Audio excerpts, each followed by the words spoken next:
What if the New York City subway tunnels were not built in 1904, but found?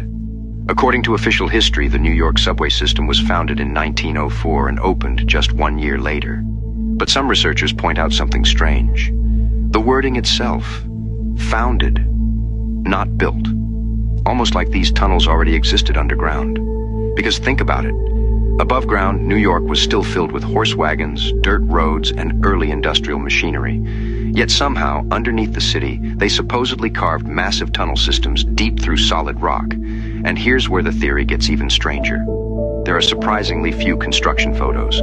No massive documentation. No endless images of excavation. Just a handful of photos showing workers standing inside finished tunnels. And some people ask, if humanity had truly built one of the greatest underground transportation systems ever created, wouldn't there be thousands of photographs documenting it, especially for something considered revolutionary at the time? Now combine that with theories about lost civilizations, buried cities, and hidden underground worlds, and some believe the subway tunnels were not constructed at all, but uncovered. The remains of something much older hidden beneath New York City itself. So the question is, did they really build the tunnels beneath New York, or did they simply rediscover them? Well, hello again. Do you agree that the Earth cannot be locally flat and curved at the same time? No, I do not agree that's a... So, allow me to explain. Okay? No. Please just yes or no. Can the Earth be locally curved and flat at the same time? Yes. And I can explain how.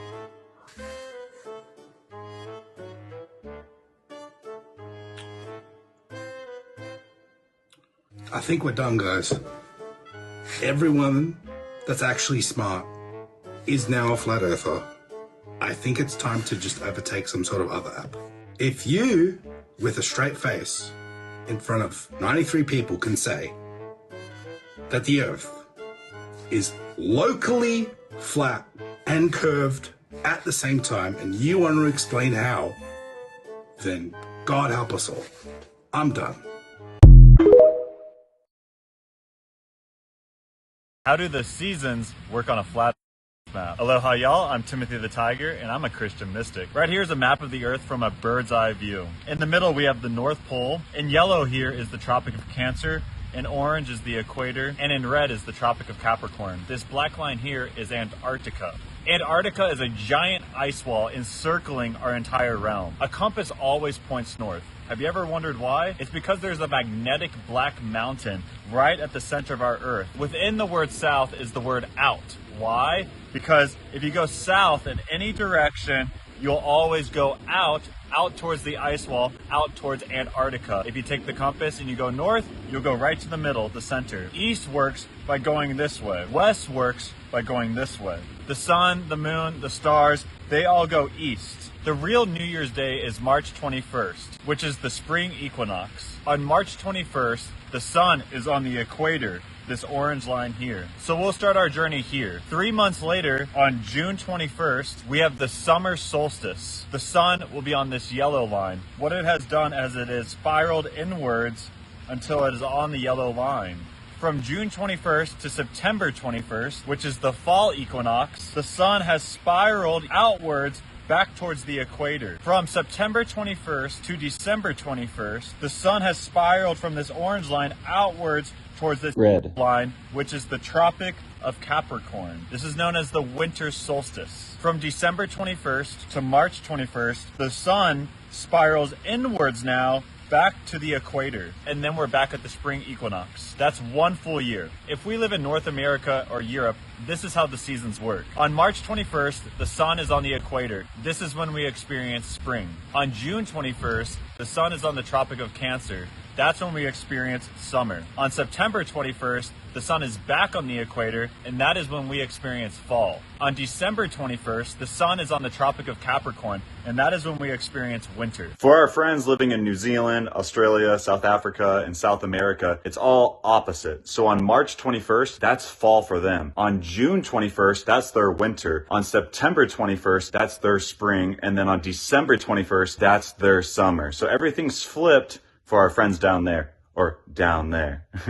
Does this make sense to y'all? The sun is constantly spiraling inwards, going east, until it gets to the Tropic of Cancer, and then on June 21st, where it peaks, it begins to spiral eastwards, going slowly outwards until it eventually gets to the Tropic of Capricorn. In one full year, the sun is going from the equator to the Tropic of Cancer, back to the equator, to the Tropic of Capricorn, back to the equator. Does this make sense? Hopefully y'all found this video educational, inspirational. May God, Goddess bless all of y'all.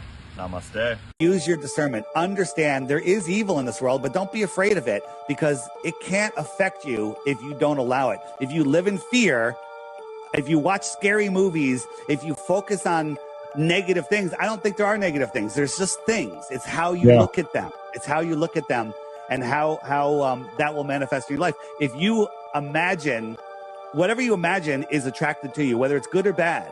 You're attracting that energy to you. Birds of a feather flock together. Bad thoughts bring bad things to you because you're the universe, or what this place is, it goes by vibration. And whatever your vibration is, that's what you're going to attract. 1000%, man. Yeah.